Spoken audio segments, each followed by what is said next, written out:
Hey there folks, Tyler here, your friendly neighborhood herbalist, and guess what? I'm about to become your herbal spirit guide. That's right, we're diving deep into the world of herbal tinctures. Don't worry, I'm not talking about some complicated potion-making process. This is about harnessing the power of nature, one delicious drop at a time. Now I'm not gonna lie, the first time I heard about tinctures, I thought it was some fancy word for paint thinner. Turns out it's way cooler than that. We're talking about concentrated plant power, folks.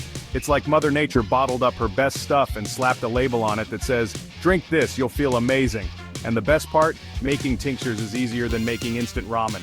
Seriously, if I can do it, you can definitely do it. So buckle up, Buttercup, because we're about to embark on a wild and wacky journey into the world of herbal goodness. Get ready to unleash your inner herbalist. Alright, let's break this down. What exactly is a tincture? In the simplest terms, it's like a super-powered herbal tea shot.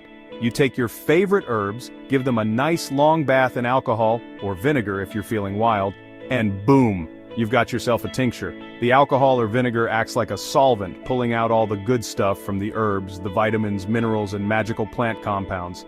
This creates a concentrated liquid that's bursting with flavor and health benefits. Think of it as nature's energy drink, but without the jitters and sugar crashes. Now I know what you're thinking. Alcohol? Jimmy, are you trying to get me drunk on herbs? Relax, my friend. The amount of alcohol in a typical dose of tincture is tiny. Plus, you're not supposed to chug it down like a shot of tequila. Although, no judgment here. Why go through the trouble of making your own tinctures, you ask? Well, my friend, let me count the ways. First off, they're incredibly versatile. You can add a few drops to your water, tea, smoothies, even your salad dressing. Don't knock it till you try it. But here's the real kicker. Herbal tinctures are like little bottles of wellness. Depending on the herbs you use, they can help boost your immune system, soothe your stomach, calm your nerves, and even give you a much-needed energy boost. It's like having a natural pharmacy right in your kitchen. And the best part? They're super potent and fast-acting. Since the herbs are already extracted, your body can absorb the goodness much faster than, say, chewing on a handful of leaves. Not that I've ever tried that. Okay, maybe once. Now let's get this herbal party started. Choosing your ingredients. Now for the fun part, choosing your herbs. This is where you get to be creative and customize your tinctures to your liking. Want to sleep like a baby? Chamomile and valerian root are your new best friends. Need a midday pick-me-up? Ginseng and ashwagandha will rock your world. The herbal world is your oyster, my friend. You can find dried herbs at most health food stores, or you can even grow your own. Talk about bragging rights. Just make sure you're using high-quality organic herbs to avoid any unwanted pesticides or funky stuff. And don't be afraid to experiment. You can mix and match different herbs to create your own unique blends. Who knows, you might even discover the next big herbal sensation. Just imagine the Jimmy Fallon signature tincture. Guaranteed to make you laugh, or at least crack a smile. It's tincture time, a step-by-step guide to brewing magic. Alright folks, are you ready to make some magic? Grab your lab coats or, a clean t-shirt will do, and let's get tincturing. Step 1, the chop shop. First things first, you gotta prep your herbs. Give them a rough chop to increase their surface area and help those good compounds infuse into the liquid. Think of it as giving your herbs a little haircut. Just don't go all Edward Scissorhands on them. Step 2, jar of wonders. Next, grab a clean glass jar. Mason jars work great and fill it about halfway with your chopped herbs. Now it's time to add your liquid of choice. Vodka, brandy, or apple cider vinegar are all good options. Make sure the herbs are completely submerged, leaving about an inch of space at the top. Step 3, shake it like a Polaroid picture. Seal the jar tightly and give it a good shake. Now comes the hard part, waiting. Store your jar in a cool, dark place. A cupboard works perfectly, and shake it once a day for at least 4 to 6 weeks. This is where the real magic happens. Step 4, straining for perfection.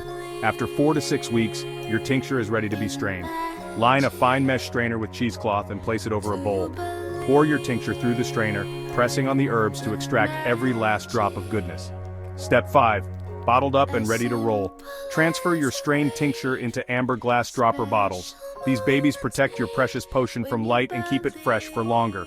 Label your bottles with the date and type of herbs used. And there you have it, your very own homemade herbal tincture ready to work its magic. See? I told you it was easy. My own herbal escapades and a few tips from yours truly.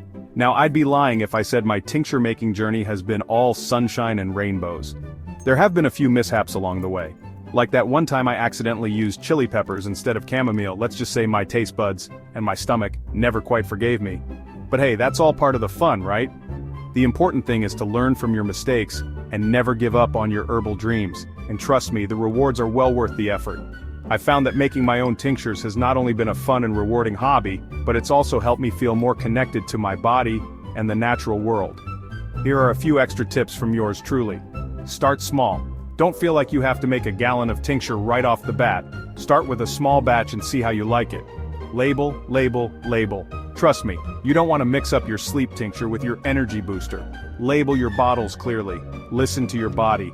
Everyone reacts differently to herbs. Start with a low dose and see how you feel before increasing it. Have fun with it. Making tinctures should be enjoyable. Experiment with different herbs, create your own blends, and don't be afraid to get creative. Now go forth and tincture. Well folks, there you have it. Everything you need to know to start your own herbal tincture adventure. Remember, it's all about experimenting, having fun, and harnessing the power of nature. Who knows, you might even discover your own hidden herbal talents. And hey, if I can do it, anyone can. Just imagine. You'll be the hit of your next party when you whip out your homemade tinctures. Just picture it. Hey everyone, gather round, it's tincture time. You'll be the life of the party, I guarantee it. So go forth, my herbal apprentices, brew your own magic, embrace the power of plants, and most importantly, have a blast doing it. And who knows, maybe one day you'll be sharing your own tincture tales on The Tonight Show. Until then, happy tincturing.